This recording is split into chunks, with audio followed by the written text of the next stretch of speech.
Recorded? Yep. Recording. Yep, let me. Okay. All right, Michael. Should we go now? All technology up and running Yes. per plan. Yes. Thanks, everybody. Down to Columbus on this September day. Got a bunch of stuff on the agenda today, so we'll go ahead and get started. I know there is another, we're missing a number of members today, so. See how it goes. For roll call. Chuck, not I'm here. Matthew Old. Here. Jennifer Fenderbosh. Paul Wise. Here. Higgins Raymer. Here. Marcy Kress. Here. Lee Bensman. Curly McConville. Michael Deneen. Here. Jeff Snyder. Alex Bernke. Here. Brian Winter. Eric Palmer. Eric has joined us online. Yeah, I'm online, sorry. Okay, thank you, Eric. And we have a quorum. Wonderful. Thank you very much. We've got some minutes that have been circulated. Here I move we approve the July 19th, 2023 minutes. Thank you. Can I have a second? Second. Thank you. Any discussion? All in favor? Hi. All opposed? Seconded. Alex. Alex says.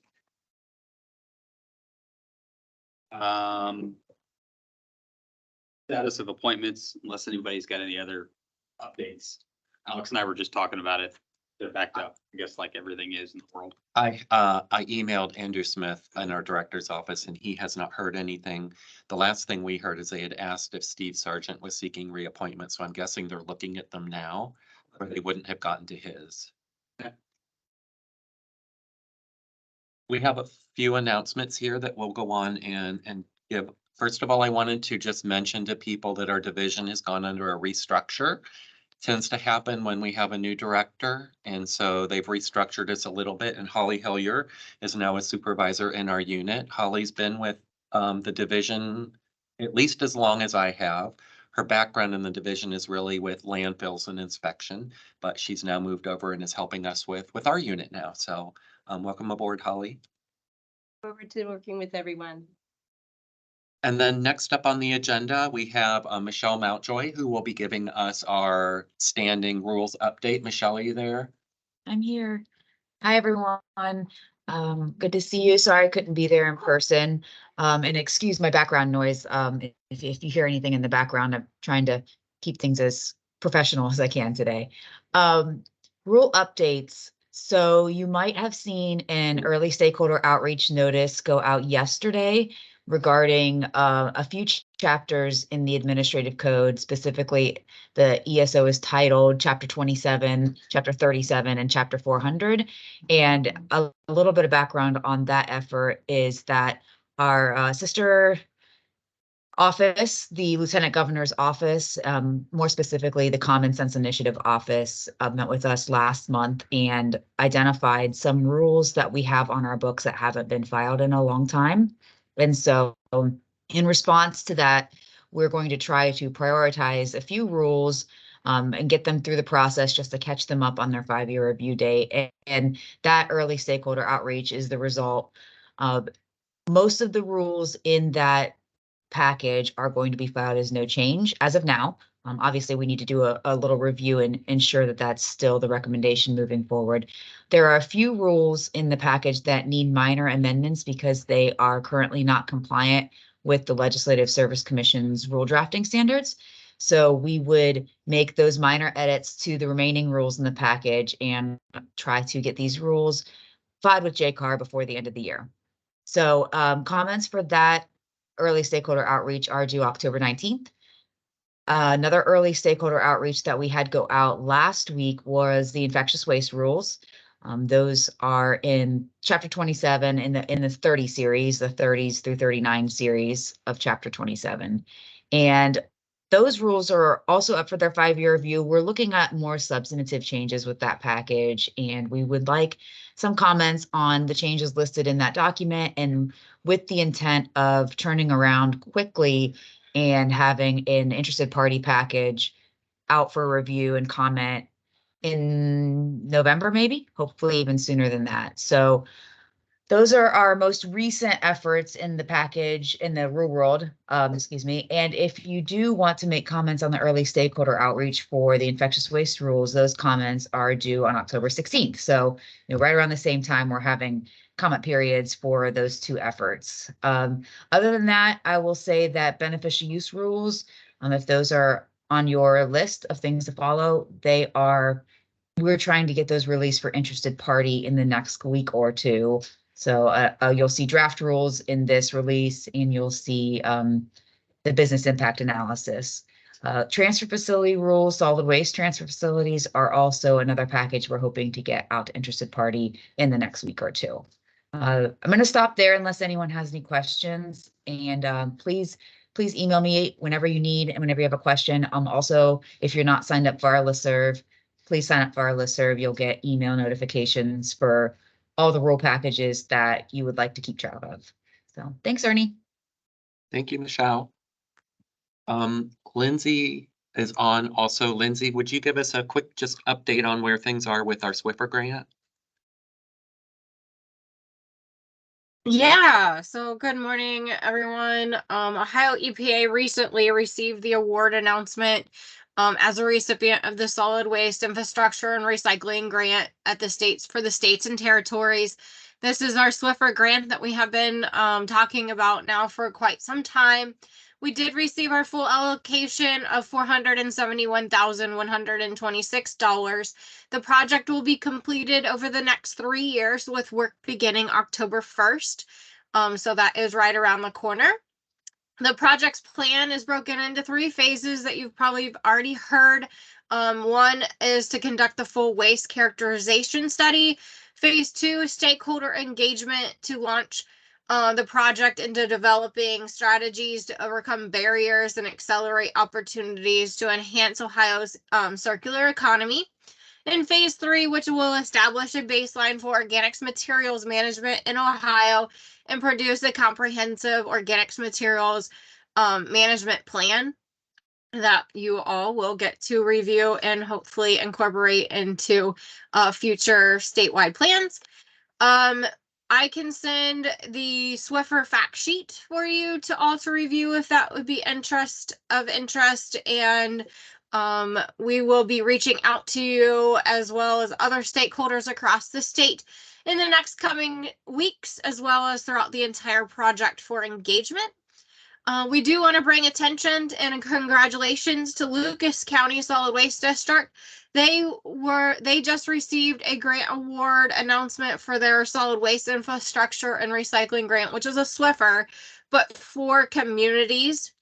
The Lucas County Swiffer project funding will assist with constructing a countywide single stream materials recovery facility. The new facility is being built on a former landfill site. They're wrapping up some of their brownfield grant efforts, and then the Swiffer grant will assist with the building of the facility. Then the facility's expectations or anticipates that they will have the capacity of processing up to 35,000 tons of residential curbside recycling materials each and every year. So I will also drop that fact sheet in the chat, and maybe Ernie can also send that out to everyone as well. The Swiffer Infrastructure Grant, as just a reminder, is part of the new federal grant program authorized by the Save Our Seas 2.0 Act and the Bipartisan Infrastructure Law, which provided $275 million of solid waste infrastructure for recycling grants to be administered over the next 3 years. Thank you, Lindsay. Lucas County had been working on that facility for a very long time, so to have it come to fruition, they've really stuck it out and got it planned. And in order to do it, they are also remediating a brownfield site. So they've gotten grant money for remediating that site as well. So this is a big project for them. Ernie, how much is the overall project cost? And I don't even know. Lindsay, do you know? The Swiffer grant that they received is 4 million, but I think that's only a fraction of the cost. Only a fraction of the total cost. Yes. So then the only other, oh, I'm sorry, we have Marie here, who's going to give us an update on the grant program. Marie, give me a minute here to get your presentation up. Will you switch the slides for me, Ari? Sure can.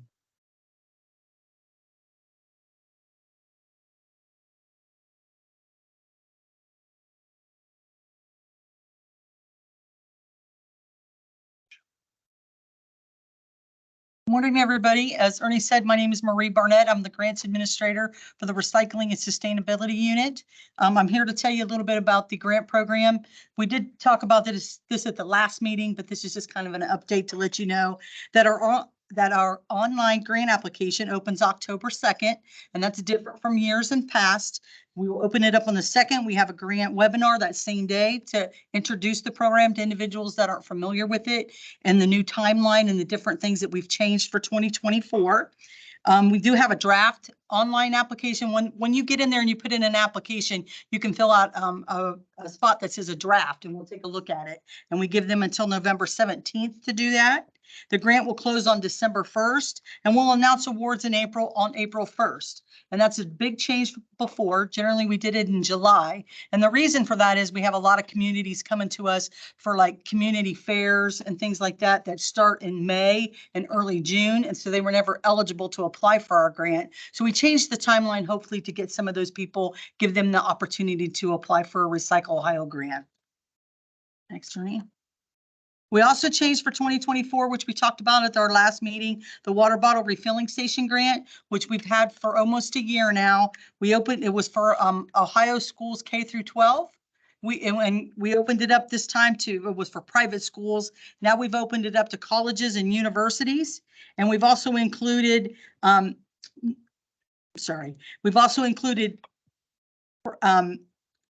local governments, nonprofits, as long as it's like a library or a park, that they can also apply. They can apply for up to $10,000, and we're looking forward to seeing how many of those applications that we get. We've currently funded almost $1 million previously to schools, so we opened up that category to include others. Next, please, Ernie. This year, we look to fund $7.5 million and $1 million in scrap tires, which will total $8.5 million total for this grant period. An increase from last year. Yes, it's an increase from last year. Quite a bit of an increase from last year. And then last but not least, we have what we have every year. We have a National Recycling Day art show. This year this will be our 4th one. We've had a couple that were virtual and we had an in-person one. This year we're going to have both. We're having it exhibited at the Urban Arts Center. And if you've ever been to the EPA building, it's across to the Galleria. We're going to have it on display for a week, November 7th through the 11th.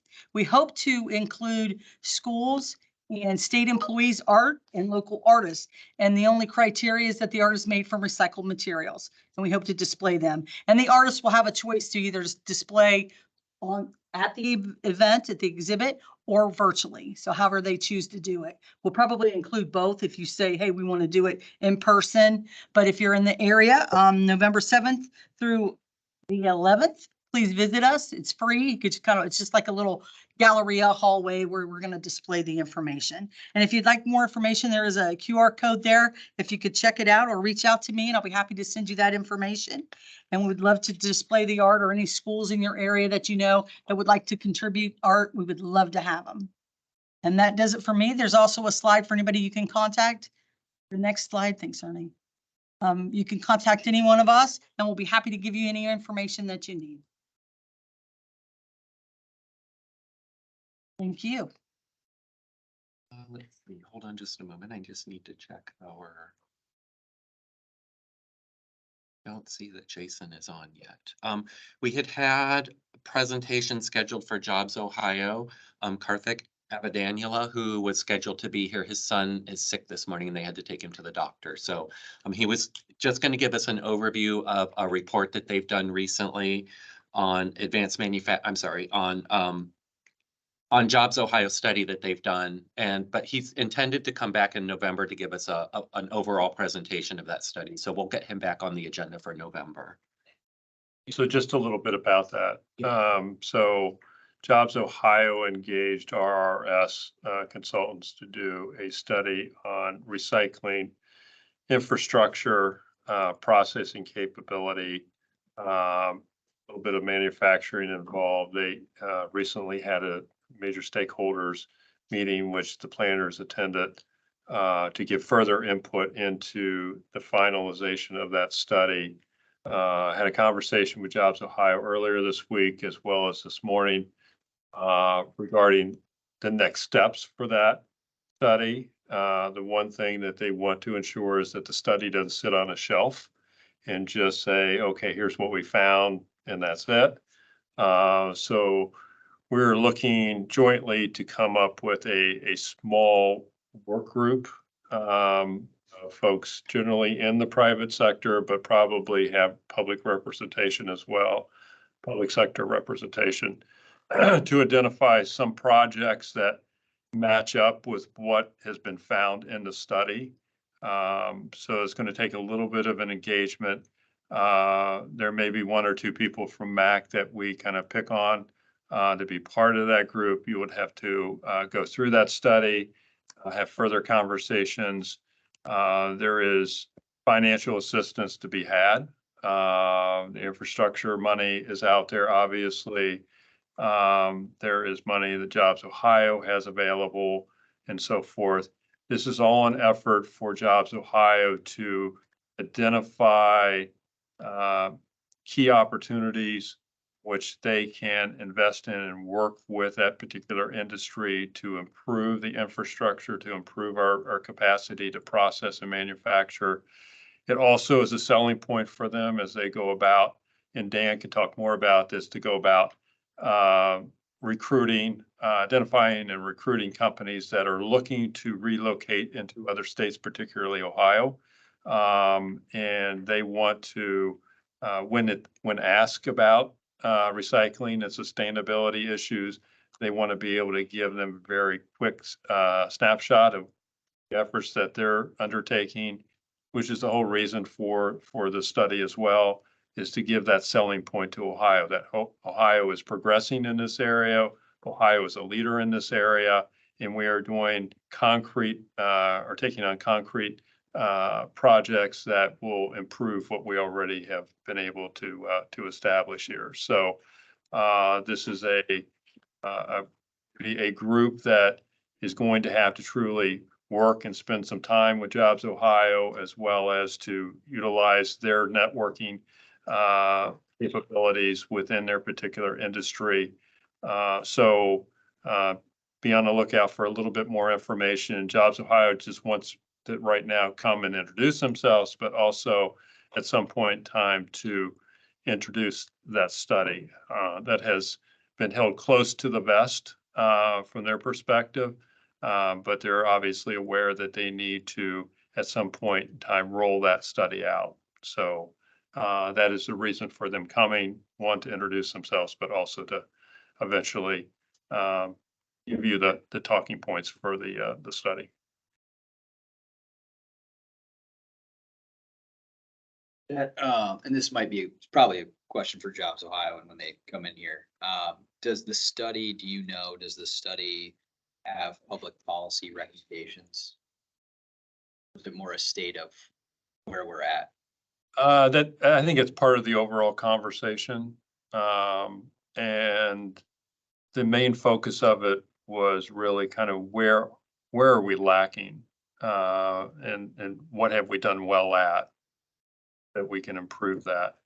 I believe that they want to incorporate that as part of the overall strategy to ensure that not only if we start certain projects, but that becomes ingrained within the policy of the agencies that are involved in this area, EPA being one of them, obviously, but it becomes part of their day-to-day operations and considerations as they're looking to develop certain things, program services, as well as other policies. So they don't want to have to take this on. I think as a standalone type situation, it should be ingrained in our thought process of how we go about doing business. So the long answer to your question, but yes, that will be part of it.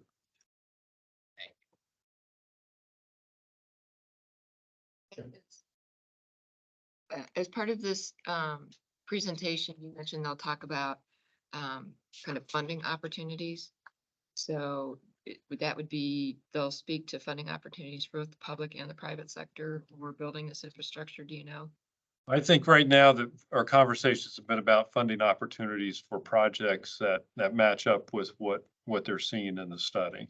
But I think that those funding opportunities, those projects and the funding mechanisms that would bring those projects to light would serve as a template or a roadmap for other projects that people have.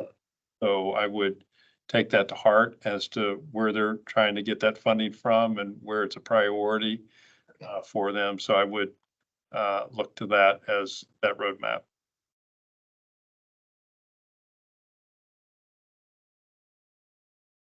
Thanks, Chad. So next on our agenda, we're going to go into kind of an organics management discussion here. We have Jason Ziss. He's with Kurtz Brothers. He's going to give us an overview of some of the challenges and opportunities facing the organics industry. Jason, thank you for joining us. Yeah, absolutely. Can everybody hear me okay? Coming through fine? We can. Thumbs up. Okay, great. Yeah, appreciate that. Sorry I was late. Had another meeting I was at. And I'm sorry I can't be there in person. If I have another opportunity to meet with your group, I'll definitely come down to Columbus and be there so I can see everybody in person. But really good to be here, and I appreciate the opportunity. I'm going to share this screen. Can everybody, is that coming through? It is.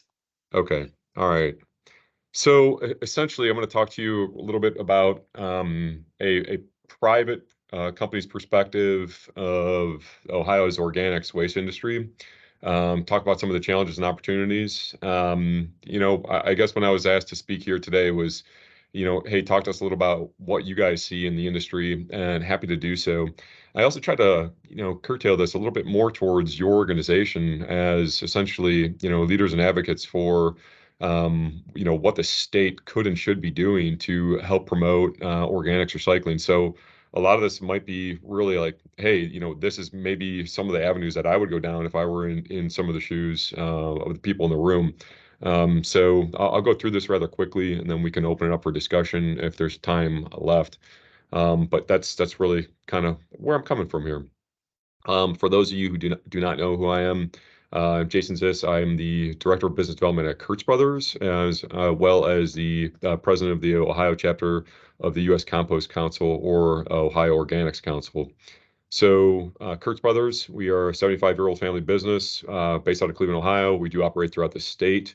We consider ourselves a beneficial reuse company, but we're also really known for composting, landscape supplies, and distribution. So we're the largest beneficial reuse company in the state of Ohio. We currently have more beneficial reuse permits than any company that I know. Largest organics waste recycler in the state, and we are now the largest sediment beneficial reuse company in the state, or in the entire Great Lakes. For those of you not familiar with the Ohio Organics Council, we're a nonprofit organization. That's really our goals and objectives are really to promote organics recycling in the state through dialogue, research, education. We've been doing that. I don't even remember how long we've been in existence, but we're a really good group. Like the support that we get from the state. Check us out on our website, and we have an annual conference coming up in November. So from our perspective, the organics outlook is pretty good in terms of opportunities for increasing recycling. So right now, organics waste still represents the largest component of MSW generated in Ohio and really throughout the nation.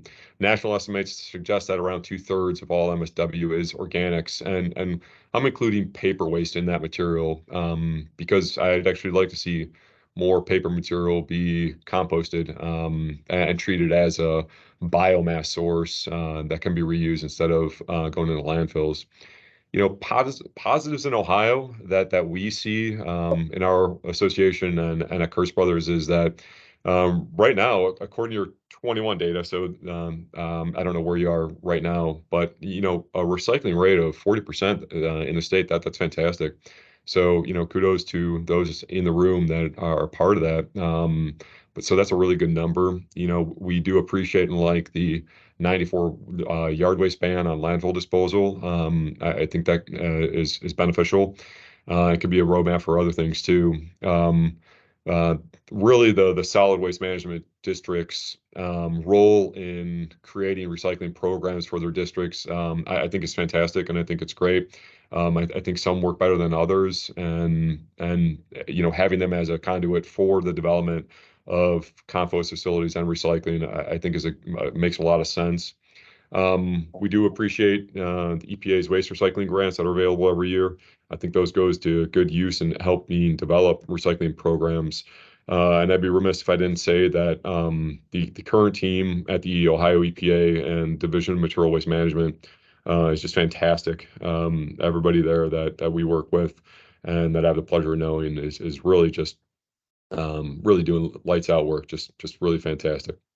So a good core group of people there. You know, in terms of, you know, really a reality check, and my oldest son, who's 8, is really into Michael Jackson, and one of his favorite songs is like Man in the Mirror, like always trying to look at ourselves and see what we can and should be doing better.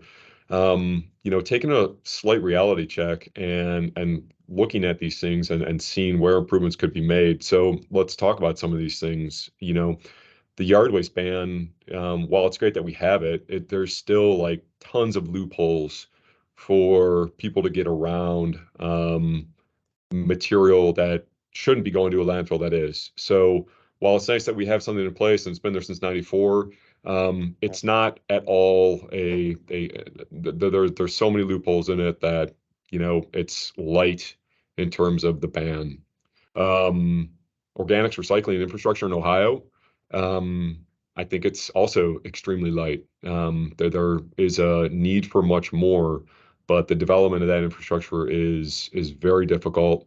It's something that we think could be supported much better. Information availability. It's, you know, DIMWIM does a good job. Their compost program is great, but I think information on organics recycling from a generator standpoint and from an end user standpoint, I think there's work that could be done there as well. I know that this next one is going to be addressed through some of the programs that the Ohio EPA has, and I know there's a grant that they're going to be doing an organics waste recycling plan, like a master plan for the state. So I put this on here as well. It's kind of, you know, lackluster right now, but I know going forward, that's something that's going to be worked on. Grant funding, you know, the state of Ohio is sitting on massive amounts of ARPA funds, and the market development grants are available. You know, I wonder, is the grant funding that's available, you know, is it enough? Should we be dedicating more? Should we be looking at these assets that the state has that they're kind of looking for smart ways to spend money on? And, you know, developing recycling infrastructure to me is a really smart use of funds. And then, as I said, you know, the solid waste management districts, they're great, but they all, you know, work differently. So while some are good, maybe some could help a little bit more. I'll talk about that a little bit more here going forward. So one of the things that we always get asked is, well, Jason, if we want to increase recycling rates, what's the way to do it? Do we want to increase the supply and availability of biomass, organic waste materials, or do we increase the demand of the products that you're making on the back end? And, you know, from your perspective and how you're going to go about helping increase rates of recycling in the state and the levers that you pull to see that change, you know, my answer honestly is both. We should be doing more in terms of increasing supply and also helping increase demand. So from a supply side, awareness of generators with recyclers is absolutely paramount. That's one of that communication pieces and information that I kind of perceive as lackluster right now. I have an image later that'll kind of highlight and describe this, but knowing who's out there and what they're generating and helping them kind of connect the dots with recyclers, I think would be absolutely a huge win in increasing organics recycling. And that's something that, people in this organization could help really develop, just a master generation, map or inventory of what's out in the state. Infrastructure. You'll probably hear me say that word over and over again in this presentation, but the infrastructure for organics waste recycling is total lackluster. You have some really good examples in Columbus, and there's a lot of private infrastructure developed in this, but we absolutely need more of this because the market can really support it.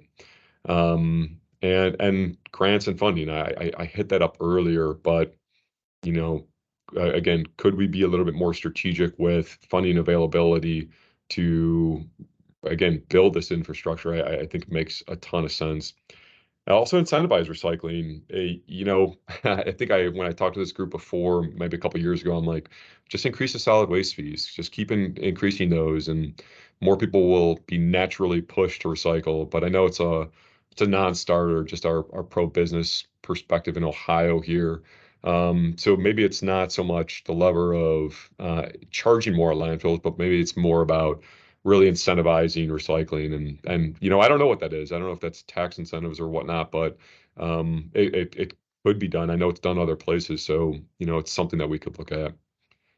From a demand side, this is, in my opinion, this is just totally absent in the state. This is absolutely left to the market to do this. And I'm not saying that that's not the market's job to supply the push-pull of demand, but from a state perspective, in terms of like other things that can be done, creating better demand from other state agencies absolutely would be a big game changer. I mentioned ODOT here, and I'll highlight this a little bit more later, but really helping. I know there's an education piece from some of the market development grants to increase awareness of organics and recycled materials, but I think we could do a lot better job in terms of connecting people and understanding the value of the products. I'm going to give you a home run one here in a little bit about agriculture, but less about data and more about connections, making the connections between state public users and the materials that are being developed through recycling. I think would be a absolute game changer for increasing recycling. So with that, like, this is what our perception is, at least of compost from the industry. So compost isn't just a growing media. It can be used in a whole bunch of different uses and products. So, and just think of these, but you might typically not think of compost, but compost can be used for erosion, sediment control, perimeter control, such as filter socks, which aren't really a big one in the state in terms of approved BMP. I'm not sure why. Even erosion control, like slope stabilization, as you might be able to see in that bottom picture, but slope control for erosion control are used with compost all the time. Synthetic fertilizer substitutes, agriculture soil health improvements, as well as carbon sequestration, which I know is becoming a hot topic of late. Temporary seeding, even any type of lawn grass vegetation, and site remediation reclamation. So when I look at these things, I think of different state agencies that use these. So erosion sediment control, well, that's ODOT. Synthetic fertilizer substitute, that's everything. I mean, that's residential, that's ODOT, that's Department of Ag. Agricultural soil health, obviously is Department of Ag. Construction temporary seeding, that's probably everything. But again, ODOT, lawn and vegetation, that's everything, but also ODOT. Site remediation reclamation, that's brownfields. So you can see how there's a lot of uses of these products that can easily be used in other state agencies that I know right now don't look at compost as their first choice. But if they did kind of put a priority into recycled material or local material and actually held their contractors to those standards, you would absolutely move more materials. So another example is hydroseeding. So hydroseeding, I mean, think of the concept of hydroseeding on a roadside for ODOT. So it's quick, you throw this down, everything's all in place, and the seed goes in, and that's fine, your project's over. Well, compost can be used as the same application for growing grass on the side of a road. But the environmental benefits are much better because you're providing more of a growing media to typically lackluster soil that's being pulled off that site. And you don't have nutrient loss, which is a problem for obviously nutrient loading in waterways. But for some reason, hydroseeding is just the go-to, and very few people look at growing in compost. And that would be a massive one that we could and should look at. So it's just an example of what we're currently using versus what we could be using that would also help the demand in the market through just different state agencies. So I've said this before about state agencies, and the opportunity that you guys should really think about is the two birds with one approach. And I think your golden ticket here is agriculture. So what we see here in agriculture coming forward, especially recently, is that we can, through organics recycling, we can actually serve two benefits, which is water quality protection and improve farming conditions for farmers in Ohio. So I tell this story a lot because A, it's true, and B, it's impactful. So I was with the Department of Agriculture a couple weeks ago, and I made this comment. And I think of everything I said, this was like one of the most impactful ones that the director kind of left with. Right now, in the state of Ohio, in Northwest Ohio, for the vast majority, not all, but the vast majority of the soil that we use to grow our crops, primarily soy and corn, I could not go to that farm field, strip off their soil, their growing media, and sell it to ODOT to grow grass along a highway because it would not meet their specifications for a growing media. And this is just simply through the natural degradation of soil conditions that has happened over the last 60 years of high synthetic use. We have these really lackluster soils that are just really being fed overabundance of nutrients, which are allowing them to be growing mediums. But when you really dig down, they're really poor conducers of water quality protection because of the lack of organics in the soil. So if we wanted to make a two birds with one approach in agriculture, it would be addressing water quality, runoff and migration through better soils. And guess what? We can really fuel the increase in organics from organics recycling. So right there's a clear industry need and demand in the marketplace, but there's really little to no infrastructure to supply these materials. So if we wanted to invest in an approach that would help bring increased recycling while sustaining water quality protection, this would be one. Even more so and impactful is that there are current federal programs that are going to be initiated next year that would help farmers recoup a significant cost of them purchasing materials like compost to be used in agricultural products or in their agricultural practices. So not only is the opportunity there, or the opportunity is there for them to have funding, and the Ohio EPA has this plan established. It's part of a infrastructure development. It's part of a TAP program that they did. It's called Regen. Check it out.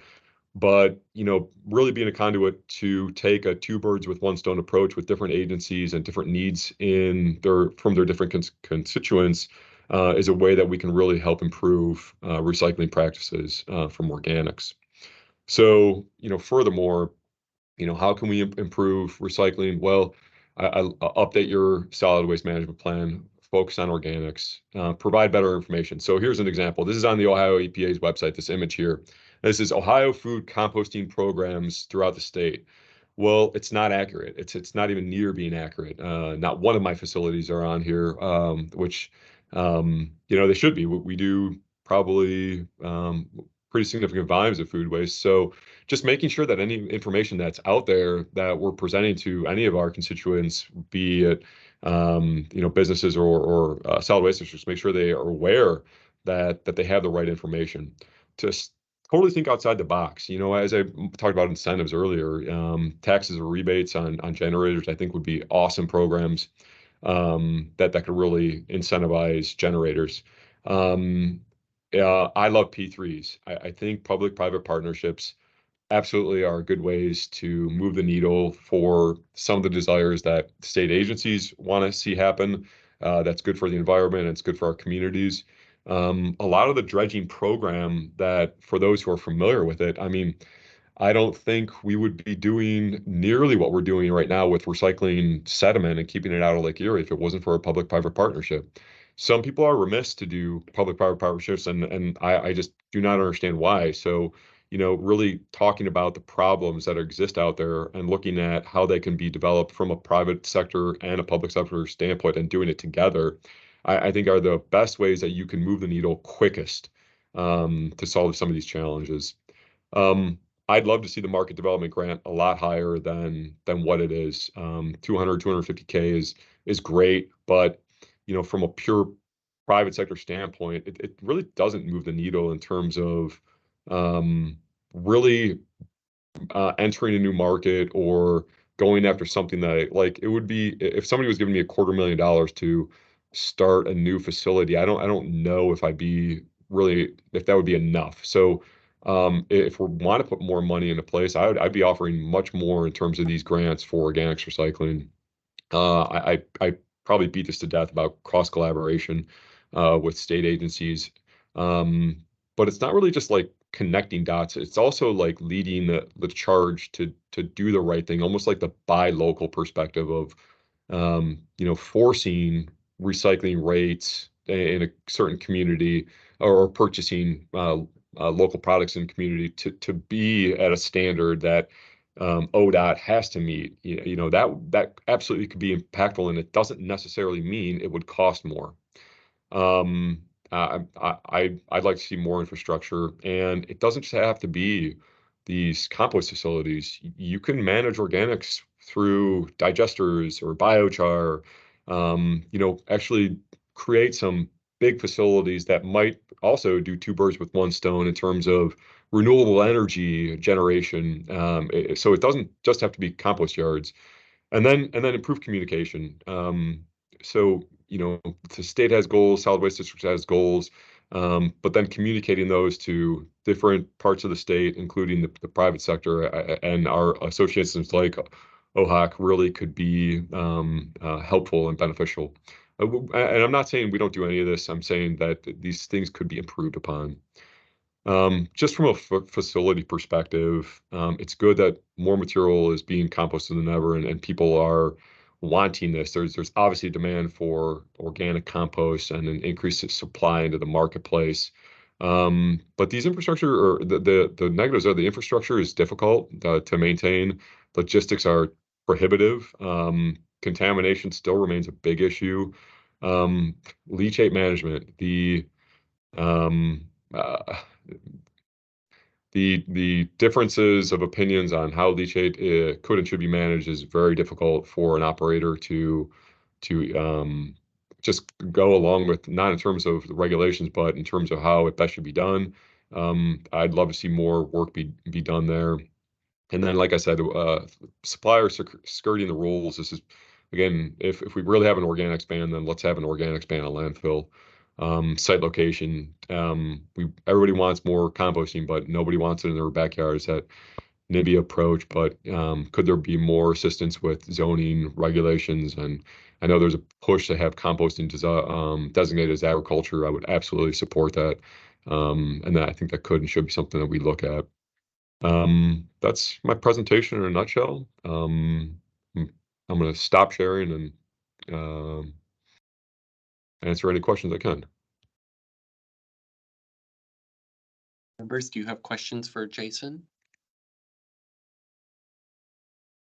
Beth? Yeah. I guess it's not really a question. It's more of a comment. I think I've stated to this group before, we've been looking to expand our organics infrastructure within Cuyahoga County. And the cost to create a new facility is astronomical. In urban areas in particular, Jason mentioned that there's lots of activity here in Columbus, which I think the central part of the state has a very unique opportunity in that it still has a lot of available open land around its core urban center, which makes development of these facilities easier because it's open land. Logistically, it's close. In your more urbanized areas, and we're not the only one, Cincinnati has this issue, Youngstown, where there just isn't any open space any longer other than brownfields. So that means, not buying a green field for development, you're buying a brownfield for development. So when you still have the purchase price of the land, and then you've got mediation, and then you've got the cost structure of the entire facility. And, to Jason's point, the circularity, we need to have these hubs because it's cost prohibitive for Cuyahoga County to truck all of their organics to, Stark County to have them processed to bring them back to Cuyahoga County. And so I do think if we could work on making more monies available for that type of development, the ban, Marcy and I probably remember the ban. We had a full ban ready to roll in 1994, absolute full ban, no yard waste going to landfills. And then that changed at the 11th hour where it said, oh, only source separated yard waste is banned from a landfill. And I can point to a specific issue in our district where we had a hauler because of infrastructure issues, give up collecting yard waste at the curb and told their community, don't worry, we'll still manage it for you. We're going to put it in with your bulk. And because we've saved the day, we're not going to adjust your pricing. And I had the uncomfortable conversation with that mayor because she says, oh, well, they're doing this and, this is all good, right? And I said, that you can't count those organics for reduction any longer because they're being landfilled. And it was all communication and the skirting of the 94 law. They were under the impression they still could count all that stuff and for no increase in price and more convenience. And that wasn't the case whatsoever. Anyways, but I think we do need to look at it from both ends. So we don't get a glut of material. We can increase infrastructure, increase demand. Maybe we could come up as a group with the recommendations, just like we did a number of years ago, by recycled content. That was a push a number of years ago on the state part. Maybe it could be, a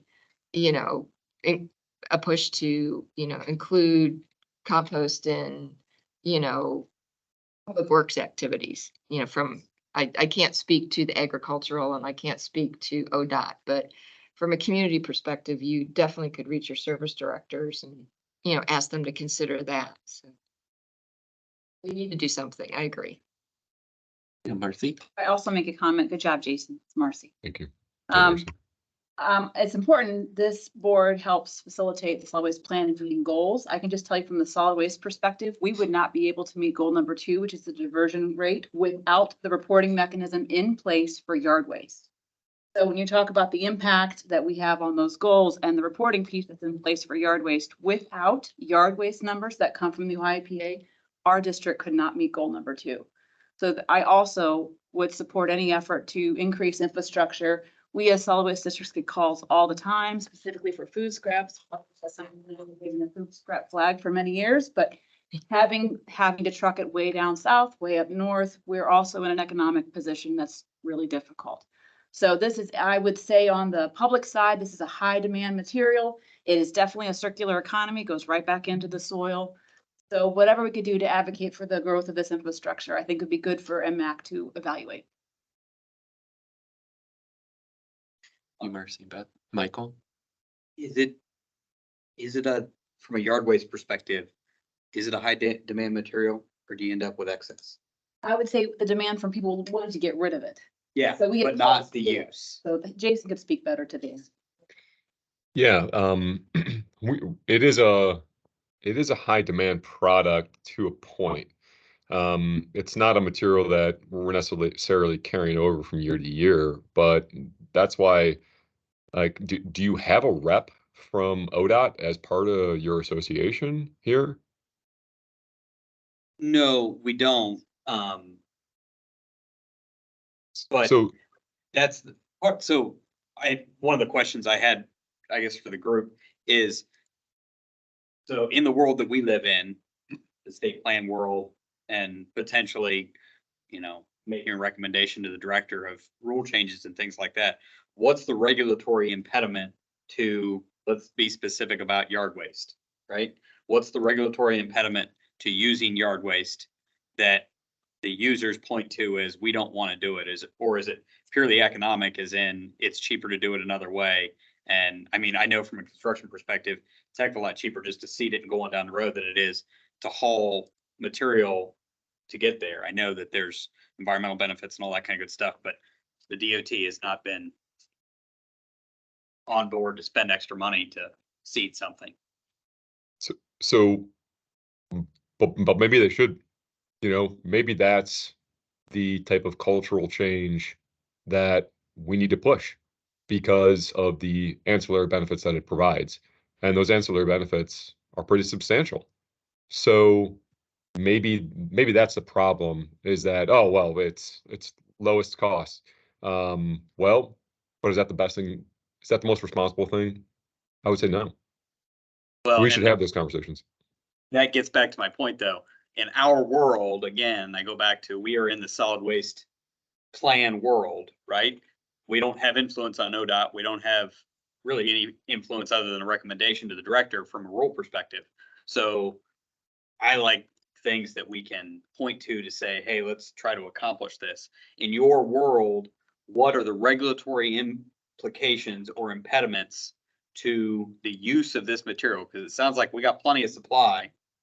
We could get over the hump of the infrastructure if we had more demand, because in theory, there would be more demand there to supply the infrastructure. So what's keeping us from doing that? And if it's purely and simply we can't overcome the cost implication, then that's fine. But is there anything that regulatorily or from a state plan perspective would remove a barrier to getting more of this done?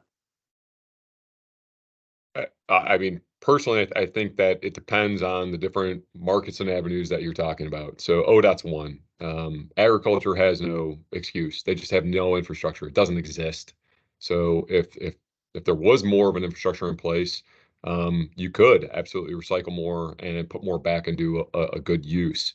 I think it would be on a case by case basis, and I think that it would, answering your question in a means that really creates to-dos and really identifies what we can do, is really, a subject of a longer, more formal conversation, but one that absolutely could and should be done.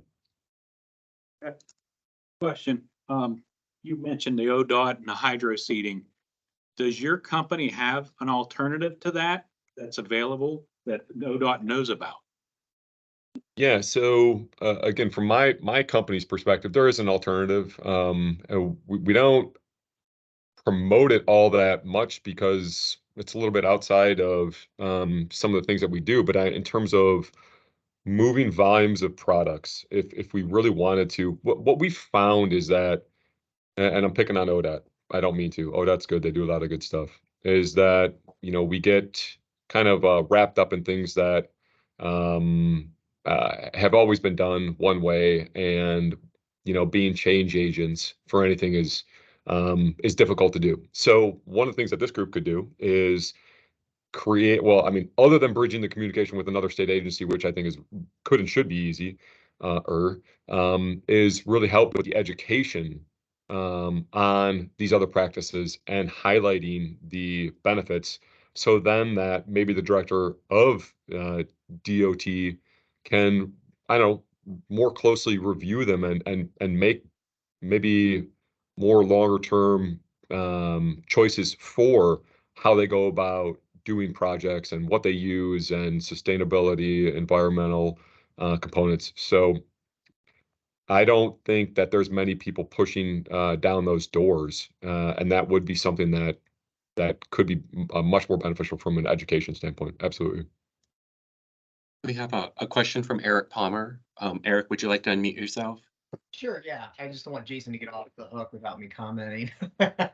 No, this is a really interesting topic, and I think you've definitely educated myself a little bit further. I think I probably have to set up a private session with you, Jason, to go into the weeds and geek out on this a bit.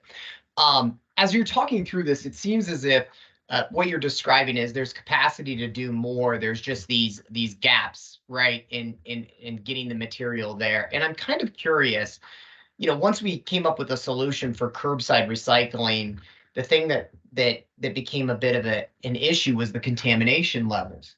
So I'm curious to hear in your business, what's your tolerance for contamination? Or would this be more like, from a project standpoint, large quantities is really where you want to focus, and less on, residential yard waste programs? If you could just kind of clarify on that, and then I'm curious to hear how you manage contamination or not out of program items in your world. Thanks. Yeah. So I'm going to address this specifically from a yard waste perspective, less in food waste. But yeah, contamination is a big problem. So what we try to do with the host cities that we're working with, or from companies like Waste Republic, is really to identify what's the toleration level. So if we don't particularly like bags of any kind, so even brown craft bags we're not a big fan of. So we'll just clearly state what's acceptable and not. And honestly, it works, because the cities that we work with, then they just push that down to their residents. So, I live in a city that has really good yard waste pickup. Kurtz actually gets the material, and we don't have issues with contamination. So my answer is the front end. You gotta really develop with them on the front end in terms of what's your tolerance threshold is. From a back end perspective of management, I mean, yeah, we have more dedicated resources that go into pulling out material and making sure the material is clean. So and it can be a substantial cost, but totally in our perspective, the thing is to get it on the front end. So if you guys are working on contracts and there's tighter regulations for contamination thresholds, then that's better material for us and the entire industry to take in. Thanks, Jason. I appreciate it. Yeah, anytime, Eric. Jason, thank you for joining us. We're probably going to continue to have discussions on where the state's going to take its recycling goals in the future for the state plan. And I hope that you can be part of those discussions, because you have a great deal of knowledge that if we decide to focus on organics, I think would really be a good benefit for that. Absolutely. Anytime. Really appreciate the invite here today, guys. Thank you very much. Hey, Jason, if you have time to listen, we do have a small discussion on our state plan at the end of the day today. Because that is one of our challenges, if you will, legislatively directed, that we have to review the state plan every couple of years and give a recommendation to the director of any changes that we see fit. So as a group, not saying that they happen, but that's the recommendation that gets made. I'm staying on, so cool. Thanks. Thank you, Jason. Next on the agenda, we have Jane Bohm. Jane is the Food Waste Programs Administrator for SWACO, the Solid Waste Authority of Central Ohio. She's going to give us an overview of SWACO's organics management strategy. So Jane, I'm going to turn it over to you, and thank you for joining us. Thanks. Hi, everyone. I'll go ahead and project my screen in just a minute, but thank you for having me here. My name is Jane Boehm. I work with SWACO, the Solid Waste Authority of Central Ohio.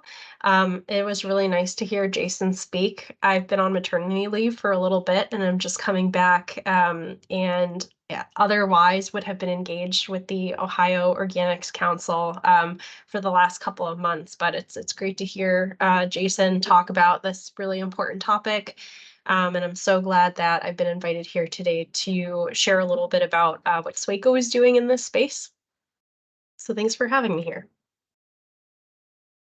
Also, before I jump in, I had an idea in response to kind of what Jason was talking about in terms of partnerships, something that how do you actually afford these programs? How do you make it happen with everyone's limited budget? Kind of on that line of things. I was thinking about the Ohio H2O initiative, which has so much funding and excitement about it, and really covers the entire state. And one of the partnerships that popped into my mind that's possible is between H2O and ODOT, because both of these agencies can see great benefits from the use of compost and improvements in water quality that would come from it. And this would at the same time support composting organizations to continue to produce product. So that's a really large, and a statewide partnership that could really push the industry forward. So just wanted to share that thought.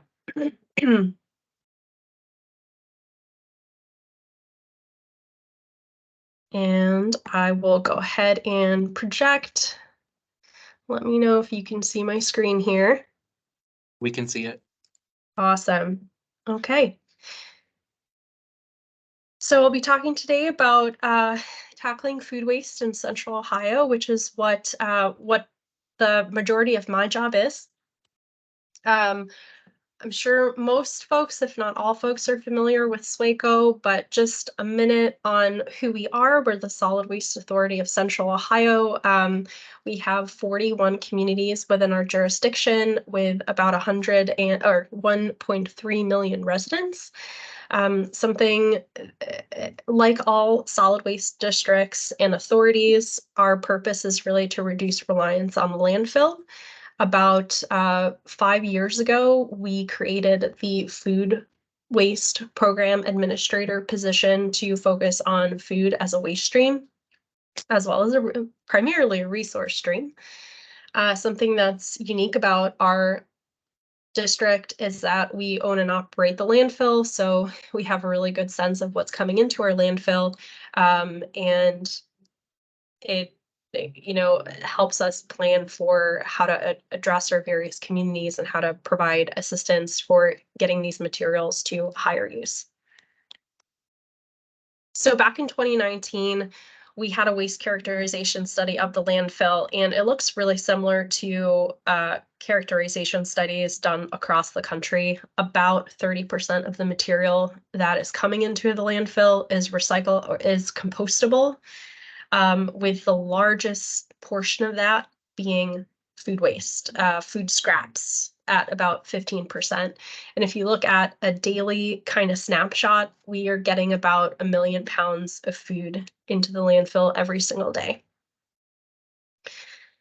So in 2018, 2019, the Solid Waste Authority of Central Ohio, we kind of knew that food waste was a big portion of the landfill. Once we had our characterization study, we were able to put some numbers behind that. But we had already started to bring together a number of partners across the region. I believe it was over 150 partners, from nonprofits to governmental organizations, public health departments, grocery chains, any kind of organization in the food recovery space related to food donation and hunger.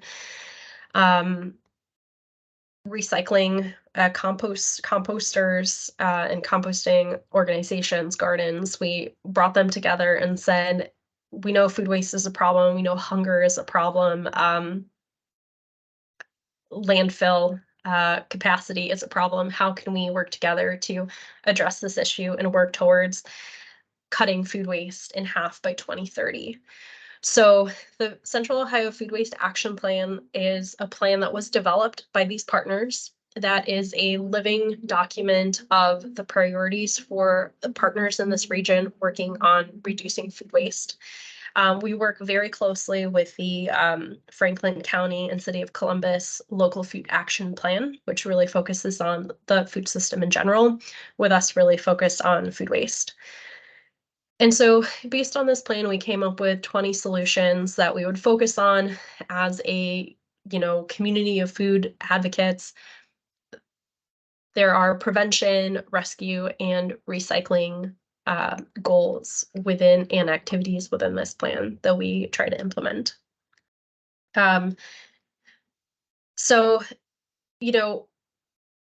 a third of this plan is dedicated to composting, and my presentation is really focused on our food waste drop-off program, but I just wanted to mention some of the other options that are available for composting. So for individuals or, even like a condo, there are some bucket-based curbside services that are available where private providers will come curbside to a single resident or kind of a group of residents for a monthly fee.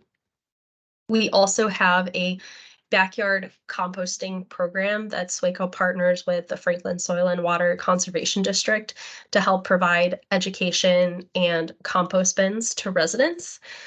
So trying to, for those residents who are interested in composting in their backyard, to give that a try that way by lowering the barrier of getting one of these bins, which can be a little bit cost prohibitive. So we subsidize that and give about 250 away every year.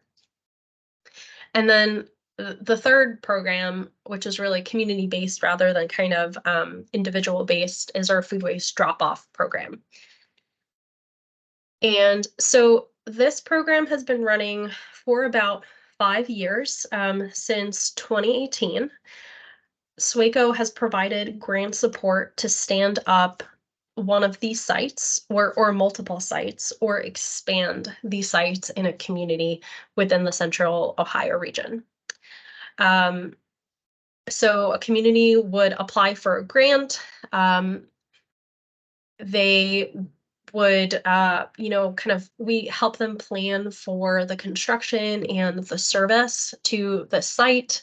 And they really, from that first year on, after that first year, they take on the management and the cost of service to upkeep the site. So this drop-off is free to use for community residents. Oftentimes they're located by City Hall on some kind of public property, at a park or even a community center. And what we started doing about 3 years ago is with the launch of this program, we accompany it with an educational campaign called the Save More Than Food campaign. The Save More Than Food campaign is a large campaign that I spend a lot of time on. It has resources for residents as well as other stakeholders about how to both reduce, donate, and compost food scraps. And so we will collaborate with a community who has one of these grants to set up a drop-off site to also run this campaign, which looks like a postcard mailer announcing the program, some social media posts, and a newsletter at minimum, educating and informing residents about the program, about other opportunities to reduce food waste, also compost at home or use the community site. A lot of communities will also give away buckets as a promotional item to early registrants. So over the last 5 years, the popularity of the program has really grown across communities. Started in Upper Arlington. It's really grown quite rapidly as communities, as one community starts up one of these drop-off sites, other communities hear about it and become interested. We interact with a lot of our communities on an ongoing basis. That's That's the role that we have. And so even if we're, not focused on, even if the conversation isn't about food, in conversation, these communities learn about what the others are doing. And so the popularity of this program has really increased. Most communities there are 20 sites across 11 communities at this point. Most communities have between 1 and 3 sites within their community. So, on the scale of a community, especially depending on how large a city is, that's not, for most residents, they're not particularly close to these sites. However, most of these sites are seeing use that takes them to capacity. So we know it's a popular program. It's not particularly inexpensive. And so many of these programs have kind of capped registration and not expanded for a few years until they can find the funds to increase these programs. But folks are definitely interested in using these sites, and we get a lot of questions quite often about, is there a drop-off site? My site is full, can I go to another one? So there's definitely interest in diverting organics from residents. This is just an example of a site. This is from Gahanna. They have one site. We have worked to develop signage that is consistent across the various sites in Central Ohio, because we know there's so much movement from community to community. The city of Columbus sort of looks like an octopus with these various cities kind of pocketed within it. And so just across sites, we try to encourage communities to maintain consistency. And this is a really good example of our standardized signage. A lot of communities choose to create a cordoned off area for their program, for their drop off, which, as you can see, is very simple. It's a very simple fence with some green carts that get serviced by a service provider, and a sign that tells you basically what can go in the bins and what cannot. All of the sites are, a little bit different. Grove City had one of the earliest sites before we developed standardized signage. So you can see they still have some of their own signage that they developed. Again, they went with a closed off site that sort of, is easy to identify from afar. You can tell that it's sort of different from the rest of the landscape, as well as it keeps folks from, thinking these are garbage, just like a landfill bin. And then there are other communities like Worthington that have just decided to keep infrastructure super duper minimal and pop some of these bins just onto a parking lot. And it works for them. They have a full program. So most recently, the city of Columbus set up 3 of these sites at Anheuser-Busch Sports Park, Dodge Park and Community Center, and Scioto Southland Park. There are 2 more sites upcoming in 2023, and they have a goal of starting about 50 of these sites in the next 10 years. So that's really exciting. They have Ari Alex, always get his names confused. Ari Alex working really hard to set up these community composting options. There's a lot of demand. I believe the sites had capacities of about 150 to 200 people, and they are already basically topped out. They're going to need to expand the number of bins that they have before they can allow anyone else to register, because so many people have registered, and it only took about a month or 2 to get to that level. So we are seeing a lot of continued interest, which is great. Something that we do to support these drop-offs, this program, I kind of loosely talk about this program as SWACO's drop-off program. We're just trying to help communities stand up food waste drop-offs of their own. And one way that we do that is by creating a community of cities where we meet quarterly and we just have a conversation about, what's been going well, what hasn't been going well.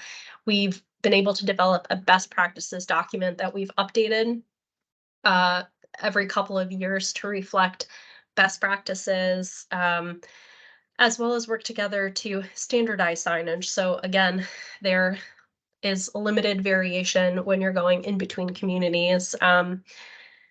And so that has really worked to help communities kind of co-develop solutions when issues arise, as well as, you know, we will invite communities that don't have one of these programs if they share interest and, you know, how does this work? Like, how can I talk to other folks who already run these?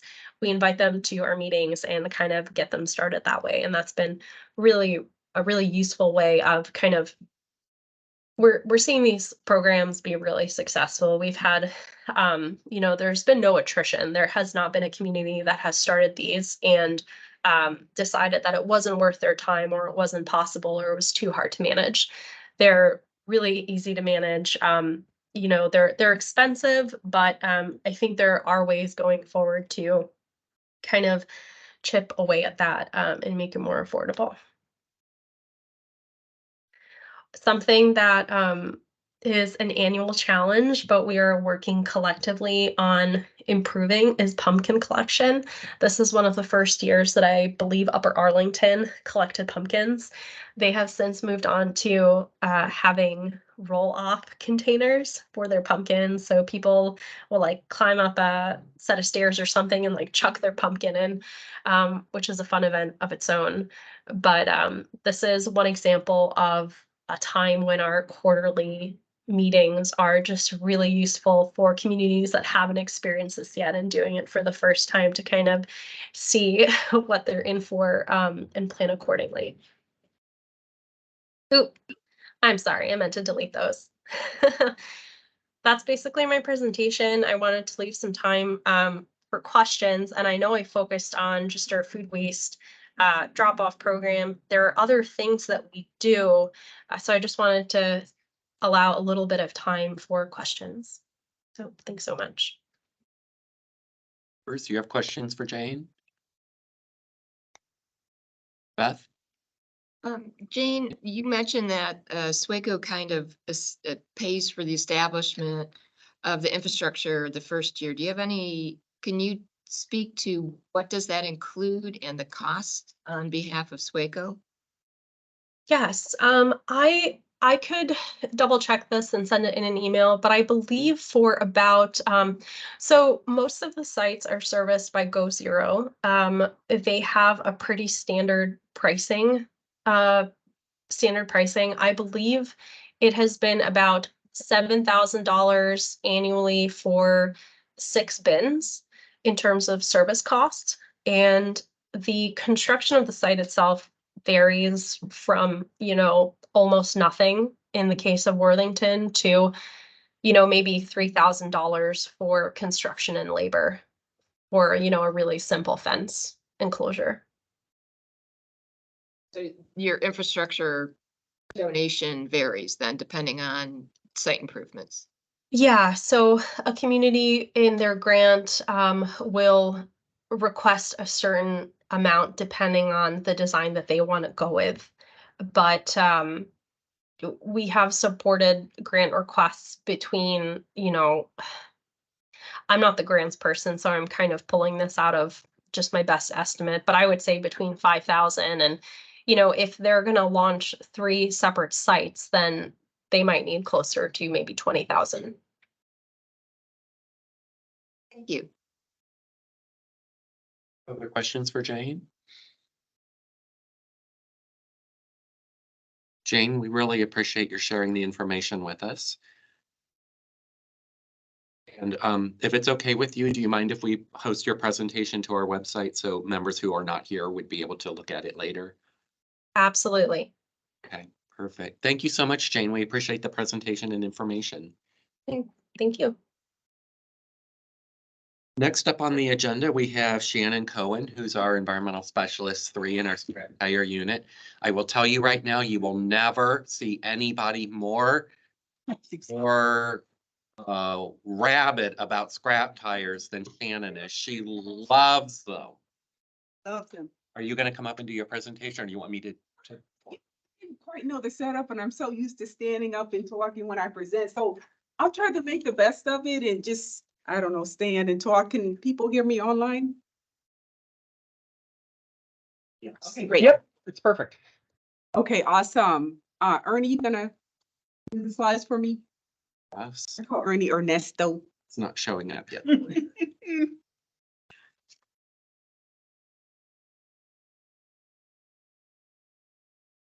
Well, I am so pumped to tell you about this grant program. Sometimes tires can be doom and gloom. You gotta appreciate the victories. He was bragging about his technological ability. I know. Oh my Oh, God. I thought it was logically impossible to mess it up. Oh, we have Jeff. Jeff fixes everything. He's awesome.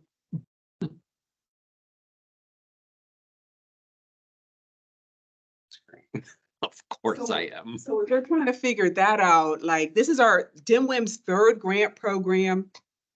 Marie talked about the first one, $1 million dedicated. We have the mosquito control grant, that's 850,000. And so for this grant program, we only have 200,000 dedicated, but if it goes all well, we're going to increase the amount that we have for it. So, I think the previous slide. Yay, there we go. Coming together. So just want to tell you a little about the grant program. I know we're kind of short for time. Want to leave you guys enough time for your discussion. But just here to tell you about this newest grant program. Next, Ernie, thanks. What I'm going to talk about today is why the grant program was created. Talk a little bit about the model that's at the center of the grant program. Talk about the goals of the grant program. Give you just a little bit of information about the grant itself and the application, and then go over key dates and open the floor for questions. Now, as I'm talking, please just interject and ask your question. You don't have to wait till the end. I really was trying to figure out, there's so much, but I was just trying to figure out, okay, what do I share with this audience? What do they care about? So if I don't give nitty gritty and you want it, ask me right then and there, and I'll give you the nitty gritty if I can formulate it in a way that doesn't take forever, because I can really get distracted and talk about tires forever. I love them so much. It's so weird. Just quickly, like, we got these new shirts in and someone said they smelled like, recycled plastic. And I was like, oh my gosh, what if we got like a recycled tire shirt? We smell like vulcanized rubber. Doesn't that smell good? Oh. Let's go to the tire shop and you close your eyes. You're like, oh my gosh, I know where I am. Oh my gosh. Right here. Okay. Okay, let me focus. Why the grant program was created. Next, Ernie. Okay, so really the grant program was created to make funding available for health departments and solid waste management districts to provide education and outreach to scrap tire generating businesses within their political jurisdiction. But this process of arriving at this grant program started back with two really important meetings. There was the 2016 Scrap Tire Summit and then the Scrap Tire Forum. Was anyone part of that summit or that forum? Awesome, awesome. So, it's been a long time coming, and I just want you to know this is the fruits of your labor. You're like, oh my gosh, this happened back in 2016, but COVID happened and it derailed a lot of things, but we're back on track. So what I kind of just want to mention about those two important meetings is that, the summit was put on by OSWATO and CCAO, and there were just various stakeholders there that have a stake in tires. Something I wanted to say about that. I was going to go through some of the groups, but I don't really have to do all of that. In that summit itself, there were 4 major areas of discussion. There was legislative and regulatory. There was environmental enforcement and funding. There were market solutions, and then there were just major discussions about scrap tire management infrastructure. Okay. Out of that summit, we did receive formal recommendations from two of those main discussion points. I guess they actually formed committees after the summit and gave formal recommendations to Ohio EPA. And that came from the Legislative and Regulatory Committee and then the Environmental Enforcement and Funding Committee. And I'll go over some of those recommendations that we were able to implement in just a minute. there was general consensus in both of these meetings that, one of the reasons why we still have a lot of open dumping of tires in Ohio is because of some of the scrap tire generating businesses, primarily the mom and pops, do not use registered scrap tire transporters, or they leave their tires out to be stolen, for theft. So EPA had to kind of really consider the fact that we have never had a statewide campaign to actually provide education and outreach to scrap tire generating businesses and just generators in general. So those are kind of things that we had to take into consideration. Next slide, Ernie. And so I just want to give you this slide to share with you what our scrap tire management infrastructure looks like. We heavily regulate facilities. Then we have these, and I think when we're talking about facilities, we maybe have like 20 in total, 20 facilities in comparison to landfill, where there's so many more, right? Then we have these scrap tire generating businesses.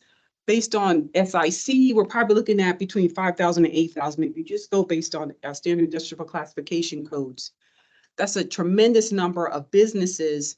We weren't necessarily designed to do outreach to this number of businesses. If you look at other state programs where they actually go out and inspect these types of businesses, they have dedicated staff. That's all they do year round. So IEP was not necessarily set up to inspect these types of businesses on a frequent basis.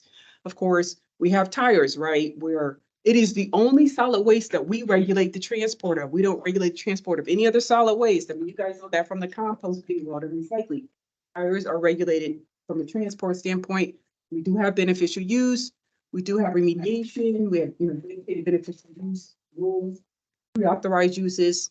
We do remediation year round. We spent over $1 million this year, just EPA alone. Don't even know how much the solid waste management district spent, health departments or local government. And then, of course, we have market development, and Marie touched on that earlier. But I just want you to give you a feel for the scrap tire management infrastructure, and of that we have a really good handle on. We don't have a good handle on these businesses. Now, when I'm talking about these businesses, who am I talking about? I'm talking about retail shops. We're talking about retreaders, motor vehicle salvage dealers. We're starting to learn more that this also, we're talking about scrap yards and junk yards. While we never really kind of included them quite in our group, we're starting to learn they actually end up with a lot of tires. So these are the kind of businesses we're going to be targeting. I touched on the recommendations that we got. So there were so many recommendations that we received from these two committees. Some of them we had to really comb through to decide if this was even within our jurisdiction to address. How could we address it as an agency if we actually had jurisdiction from a regulatory standpoint? But what we did is we pulled out 4 recommendations that we really felt like we could implement, and we've made them part of this grant program. So I just want to go over those recommendations real quick. First one, provide education on the scrap tire laws to retail stores and other scrap tire generators. As I mentioned before, we've never really done that statewide. Goal is to try to share with scrap tire generating businesses the laws and regulations. They're really their regulatory obligations. Definitely targeted initiative to inspect tire retail stores. As I mentioned before, we were not designed for this number of businesses. So in general, Ohio EPA only inspects retail stores on a complaint basis. Now, a lot of our health departments are able to work inspecting retail stores into their yearly inspections. And in fact, I mean, Suffolk County has, really the best program in the state. But if you're talking about 88 counties, I think only four counties actually have a list of all of their scrap tire generating businesses and inspect them. So we're going to try to do more of that. Educate elected officials. We want to partner with our elected officials. We want them to know a lot of them end up with a lot of tires to clean up. And in fact, we've actually really upped our remediation program to provide more services to counties, cities, townships. If they find tires on public lands, we're asking them to find a consolidation point, and we'll come and pick them up for them for free. But it's a problem for them. So just want them to be aware of what the obligations are for their scrap tire generating businesses in their communities. And then, of course, require scrap tire generators to secure their scrap tires in such a manner as to prevent theft. So we went as far with this recommendation as to put it in our rule. Our scrap tire rules, new rules just went into effect June 30th. And now this is a requirement for scrap tire generating businesses that they secure their tires at their place of business. So combining those recommendations and then of course, understanding that we have never really done statewide outreach, we developed a 3-phase scrap tire generator education outreach campaign. First one was implemented in 2019. We developed the scrap tire generator toolkit. It is a repository of all of EPA's resources. It is designed for our partners. It's designed for health departments and solid waste management districts. It has our palm cards, all of our guidance documents, talks about our no-fault program. It's a place where they can go and understand everything that we have as an agency to help them provide education on the scrap tire generating businesses, do cleanups, all that kind of stuff. Phase 2 is where we're at now. Create, pilot, and refine a model for providing education and outreach to scrap tire generating businesses. We were supposed to be here at 2020, but we know what happened in 2020. So here we are in 2023, but we're still moving forward. This model is implemented through this grant program.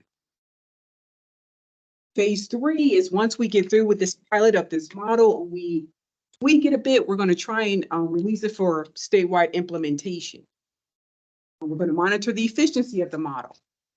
Part of the model is to collect information about where these generating businesses are. We'll develop a statewide database that is available to our partners, health departments, solid waste management districts, to help them with their education and outreach efforts as well as our own.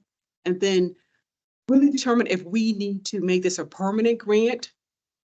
If we can we add more to it? And then do we need other types of grants? You know, I put this map up here because it is our cleanups that we performed as Ohio EPA from 2013 to 2023.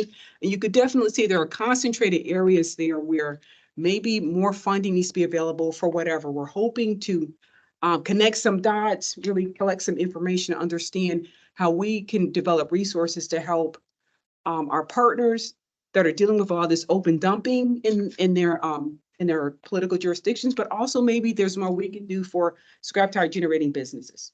You know, just trying to understand what's going on. So just want to touch on the work group that helped us, that gave us strategies to develop the model. So this model is based in community-based social marketing. You know, there's just a lot of resources, tools that are used to try to encourage the adoption of behaviors. And so we're trying to get these scrap tire generating businesses to adopt 2 behaviors: to use a registered scrap tire transporter and to secure their scrap tires at their place of business. We convened a work group.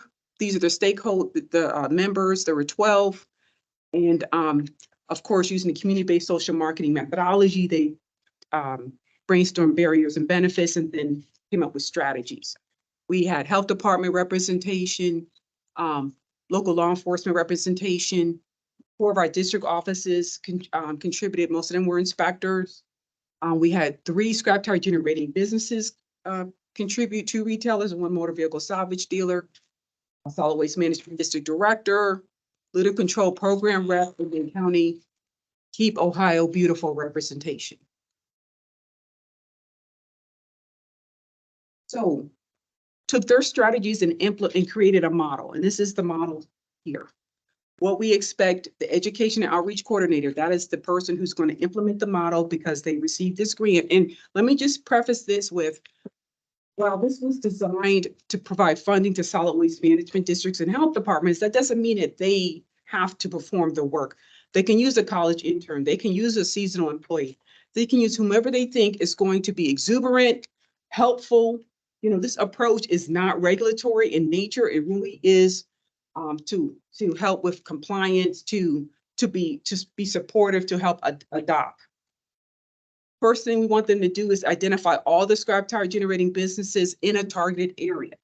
That targeted area doesn't have to be as big as a county or even a city. If you're a huge city, you know, and and I'll get to how much we're given, but if the amount of money that we can give you, the most we can give you, is only going to cover a part of that city, well, then you pick a part of that city that you want You go and identify all the scrap tire generating businesses, and then the education and outreach coordinator will go out and visit them.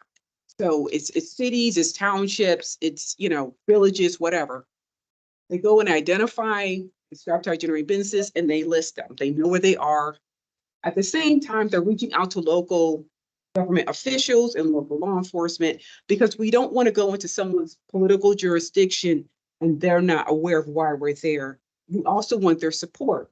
Maybe some of these local officials or law enforcement know about some of the scrap tire generating businesses that are problematic. You know, they can help with that identification. They can maybe help with understanding the culture, whatever, however they can be helpful. We want them to know we're here to partner with them, the education outreach coordinators, that is. Okay, after they do all that, they're going to make initial contact with the scrap tire generating business. On that first visit, they'll have a script. They're going to explain why they're there. They're going to tell them what resources they have available to help them understand what their regulatory obligations are. But they will also try to begin to develop that rapport, because this is the first opportunity maybe to interact with someone who has a link into the Ohio EPA. And there may be other things that they have concerns about. They may be like, hey, well, you know, what about I got used oil? I got this or that. That's what we're going to abuse OCAP. And so we'll say, hey, you know, reach out to your OCAP rep. They are awesome. They'll help you with that. Yes, I see that face. Anyhow, make initial contact, assess how well they've adopted those behaviors. Maybe they already are using a registered transporter. Maybe they're already securing their child on site. See where they can help them. They perform 3 visits. Even if they go out and they have adopted those 2 behaviors, they still have to go out 2 more times, at least a month apart. Give them some time to digest the information. Maybe reach out to a registered transporter to come and pick up their tires, whatever they need to. But begin to develop that rapport in a non-regulatory way. Again, this could be a seasonal person just going out saying, hey, how can we help you? They might have questions they want to ask them every visit about environmental things or in public health issues. And we'll just make sure they get the right contact they need.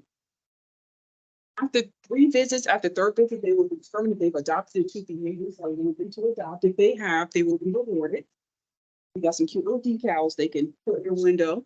And you know about community-based social marketing, you know, why do they have a sticker?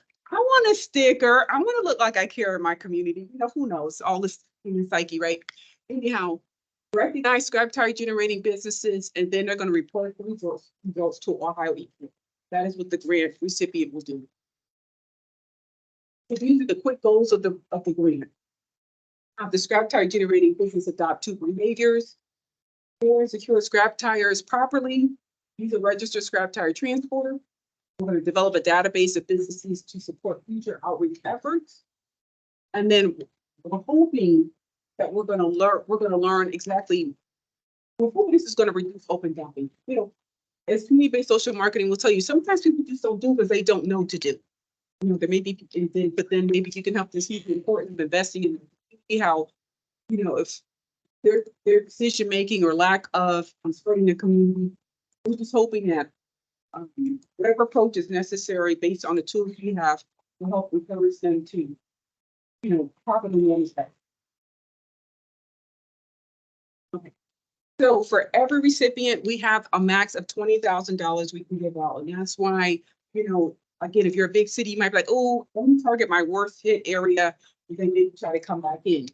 So for 20,000, say 5,000 to identify their scrap tire generating businesses, up to 19,000 for site visits. I mean, they already know what their businesses are, so we don't even need to ask for. We need to identify.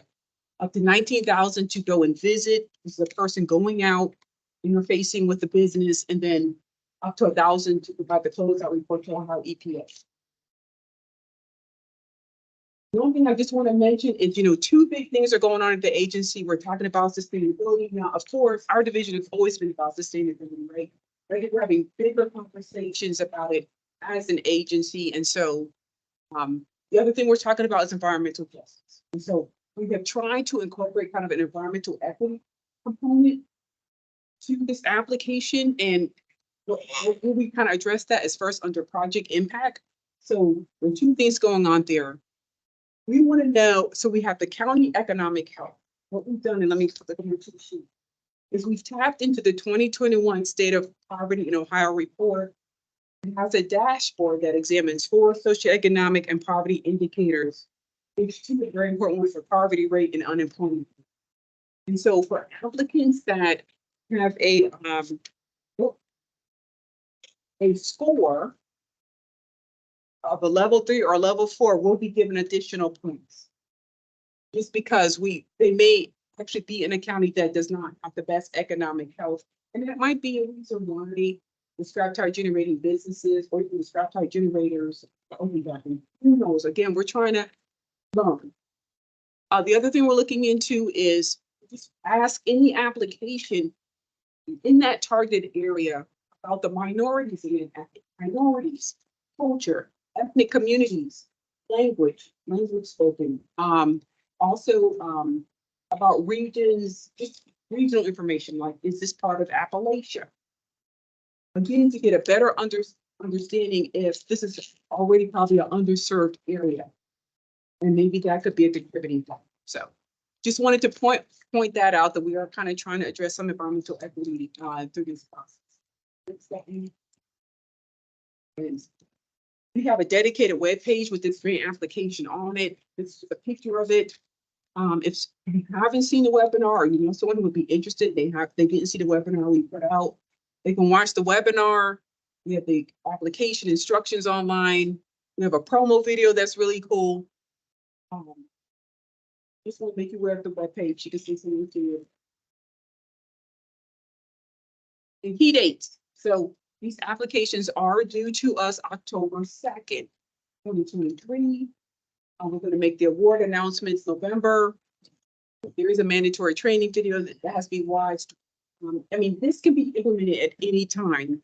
You're not, so for example, the model is designed to be implemented over at the max a 6-month period, but you may not need 6 months. I mean, you definitely need 3 months because you have to take at least 30 days between each visit to respond to the information you give it and make changes. But it's a 6-month process at the most. We're trying to build in flexibility for people who receive the application to start it when they need to. So signed grant agreements will take place whenever we get the contract back, and they're going to be 2 disbursements. The first, you get 50% upfront, and the 50% once you submit the final report to Ohio EPA. I have a question. Is there a match associated with it? No match. And then we have to have all information by June 15th of next year. Okay. Shannon, good to see you. Alex with the Ohio Tire and Automotive Association. Yes. We've been on many calls and Zooms. It might ironically be the first time we've been in the same room physically, but it's great to see you. A couple comments. I just want to commend your agency for being collaborative with our association. I think most in this room would agree that companies that join associations are the white hat operators. They're doing the right thing. In this instance, using registered haulers, securing their tires, that these are things that our members are doing. But we recognize that there's a lot of businesses that aren't necessarily a part of our association who may not be aware of these requirements or best practices. So really just commend your group for your outreach, for including industry, and for taking an approach that focuses on education and incentivizing businesses, especially in circumstances where they might not be aware of some of these best practices or regulations. Taking that approach, at least initially, rather than being. And I would also suggest that from our perspective, a lot of the problems that we see happen once these scrap tires leave our members' stores. And I think the requirement to use registered haulers is a great step in the right direction to reduce the dumps, legacy sites that we saw in the past. So really just a comment, not a question. Well, thank you so much. And yeah, we really want, the application is very simple. It's not a lot of work. So if people haven't even considered it, please submit, and again, it's due October 2nd. And just take some gung-ho spunky person. They don't have to like this spell organized. They just gotta wanna help and, Your 20-minute or your 20 days in, have you had a lot of interest through the portal? Can you see that? we know of a couple of, solid waste management districts that are interested in applying. I've not seen an application yet. And when we had our grant webinar, it was something like 70 participants. So that was encouraging. But we'll see how- Speaking on behalf of grants, I will say that a lot of them don't submit grants until the day before, the day of. That's Oh, usually, good. that's Good. usually I'll when you take it. get I'll take it. 80% of the grants that you're gonna get is those last 2 days, unfortunately. And we try to open them up early so that they have that opportunity to, work on those projects, but everybody's busy and unfortunately, everybody waits till the last minute. Deadlines are important. Deadlines. But it was kind of crazy. I will say I was a part of one of the summits and the forum and how people can get around the rules, to hold on to tires or dispose of them. It was amazing to me that a lot of them are stolen. And then they go through them and see which ones they can resell. And if they can't resell it, then they just illegally dump them. They just drive down the highway and start throwing them out. And scrap tires is one of those things where if you start noticing them, you'll notice a whole bunch of them if you start really looking for them. And it's sad. So hopefully this grant will help with that. It's like when you buy your car, you're like, oh, I got this new car. You're like, oh, yeah, Everybody has that kind of car, but that's my color. You're like, what the heck? but it's a good way for us to put money where we hope that it will make a difference. Thanks for your time, everyone. Thank you. Shannon. So to close out the meeting, I just wanted I don't have a presentation or anything. 3 years ago, we did kind of a down and dirty update of the state plan to provide a little bit of additional flexibility to solid waste districts for several of the goals. And we also really focused on a market development strategy. We, at that time, had kind of agreed that we would revisit the goals again in the future to kind of see if we needed an overhaul for the state in terms of what we're having people do. We had Erica Tucker come and talk to us last meeting or 2 meetings ago about the difficulties with citing drop-offs to meet the goal that we have for providing recycling opportunities. We're seeing that around the state. We don't want to have a goal set up at the state level that's forcing people to put out drop-offs that are just trash cans or that don't make sense. It's expensive and it's kind of so. And then there's also issues that we hear about with the weight-based goals in terms of data and data reliability, what's really creditable. So I just wanted to open it up to say that we kind of feel like it's time for the state to take a much bigger, broader view of our goals. Try to think if there's a new direction we can go. I don't know what that is. I don't have a preconceived notion. We would be looking around for other states to see what they have going on. May not be getting rid of the goals that we have. Maybe it's adopting the cycling access goal so that there's multiple levels for an urban area. I have no idea, but just wanted to bring it up to Mac just to say like we feel it's time to have those discussions because we need to solve the problems that we're facing now. And I encourage Oswego in particular to meet as a group and think about what you think makes the most sense for the state without us being involved. So you have something to present also in terms of what you feel like the best direction. So I'm just throwing that on the table. I just want to see what Mac's reaction to that is. It is our year to do our 3-year review. So we kind of did a down and dirty one last year. There's really not a lot to look at. So I'm going based on what we're seeing around the state. Looking at our solid waste district friends. You would be conducted in. Yes, I mean, I think, we can set the stage in November and start talking about steps that we need to do, what it is we need to look at, who we need to have involved. But yeah, it would primarily an effort in 2020. So that's great.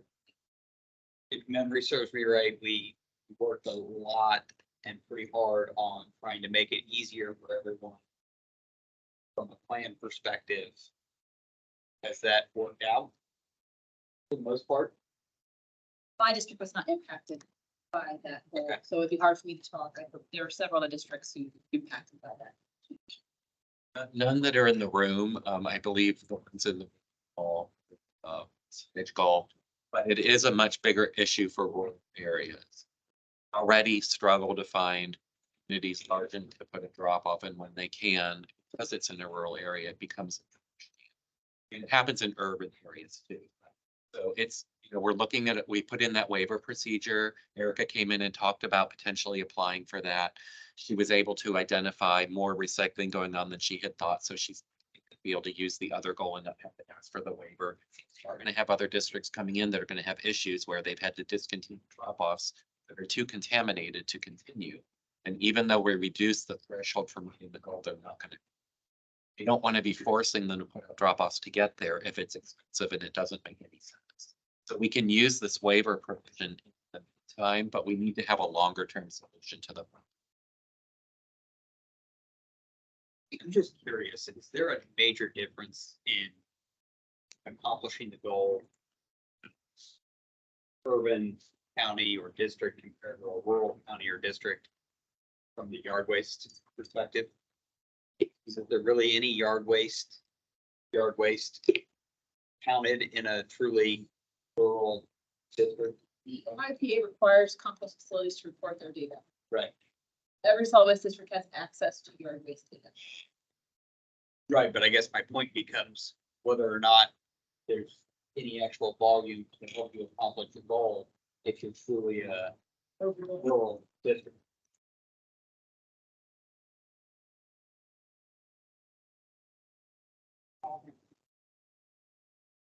It really is dependent on the infrastructure.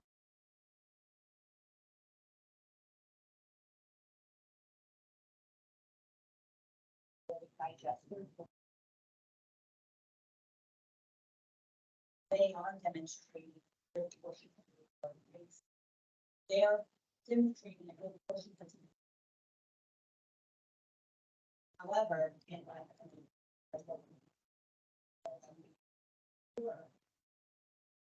they're coming at structure. That's.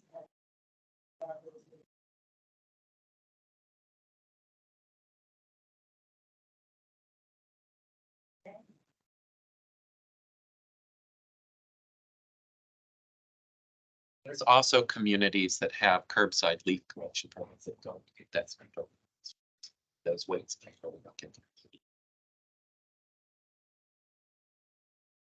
just think it's an interesting perspective to say that there might be a tiered version that we can look at. And I think districts would welcome that conversation, having that kind of flexibility. I think we could come up with a SWATO, not speaking on behalf of other districts, but I believe that open conversation, you could get some ideas from individual districts to deal with that challenge. So I think that openness is going to be attractive. And, just other ideas too, are there with the access goals in place since 1995, it was great. But because of the challenges associated with data, and if you're a rural district, the way to get to it, so we couldn't really do away with that goal because they never demonstrated. So we need something. We kind of progressed at this on the need to really establish a whole bunch of infrastructure. Probably have the infrastructure that makes the most sense and kind of focus on that way. That's my feeling. I think flexibility is. So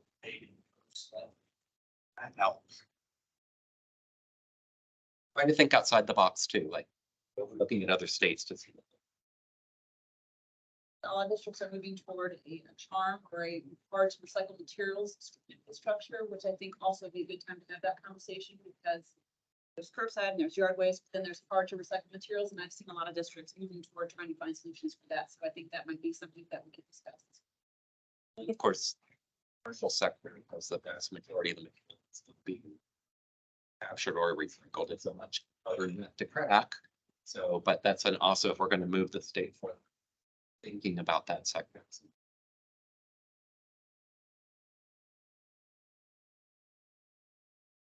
It sounds like we have a larger discussion that is basically a meeting in and of itself. In November, we can schedule some time to come up with a strategy for how to get. Is there anybody in particular that we should be trying to get to that next meeting? To have that discussion? Swado? State.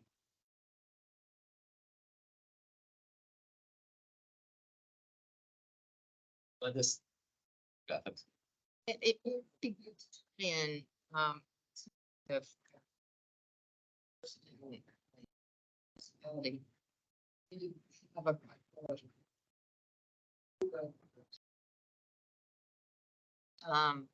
but to get somebody from maybe a moderate size, as well as they think that rural, you got students greatly from kind of the east side of the state. So maybe representatives from those areas. It's nice, and then to other diverse rural areas. Choose which access. They could talk to the. Maybe we can have a couple of those individuals at the next one so we can kind of get a better idea of how we proceed next year. You can reach out and see. You can get the. And then, you know, with the strategy, when we did the market development strategy, we talked to all types of different organizations. We talked to ODOT at that time, so you know, if those are other things that we need to think about beyond just the goals, that's another area that we.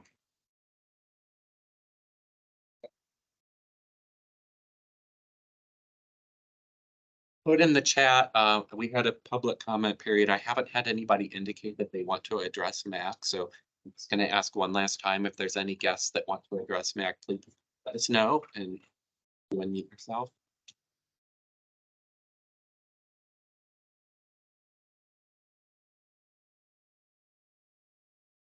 Ernie, did we, I can't remember how we did it last year. When did we do the annual report? That in November? The end of the year, yeah. Did we do it in January? Or did we do it? We did it at the end of the year to submit early and. Yeah, so we probably need to put that together for next report.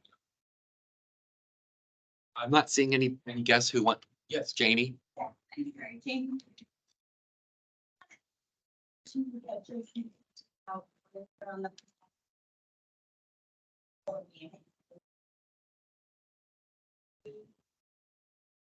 Well, first of all, we want to say that not all compost is we're looking for is a highly minimal oil product that's going to be used.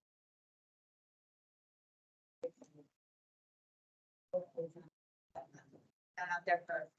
But secondly, is creating that demand.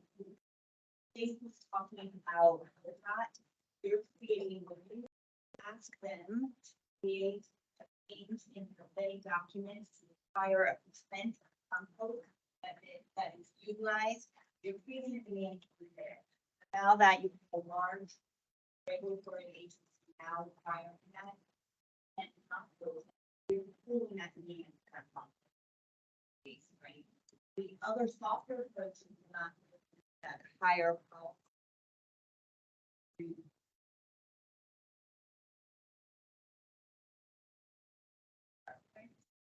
Or those that are considered for business. So a different flavor for that. How as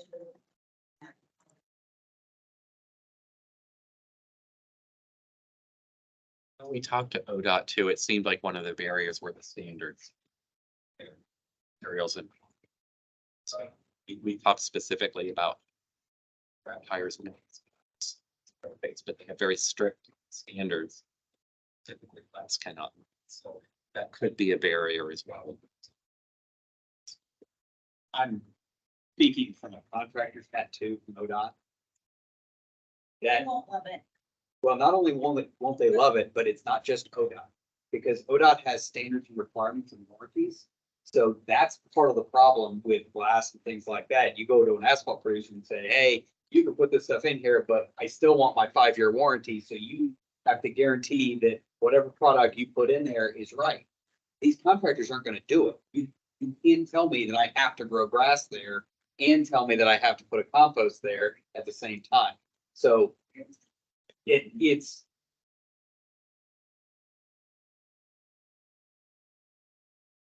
the carrot or the stick I think if you can figure something out with a carrot, and then again, to the point of the infrastructure problem and the problems we have across the state of differing infrastructure, you can't tell the ODOT, hey, use this in, I don't know, Always County, when there's nothing within 100 miles. That becomes a huge problem. So I think we could find a way to reduce the regulatory impact. I haven't heard one, it's inhibiting anything, but reduce the regulatory impact. And then I know in Columbus here, there's piles of this stuff sitting there. I mean, literally thousands and thousands of yards of compost sitting around without a use. So encouraging more of that. Problematic. Yard waste or food waste is a different story. I think it ends up in a different. I'd like to give one last thanks to the presenters today. We appreciate all the information that we've heard. I think we're at the end of our agenda at this point, Michael. Yep. We're 2 minutes over. Go to adjourn. Thank you. Moved. Who did the second? Thanks all. Oh. Thank you, everybody. Have a good day. Good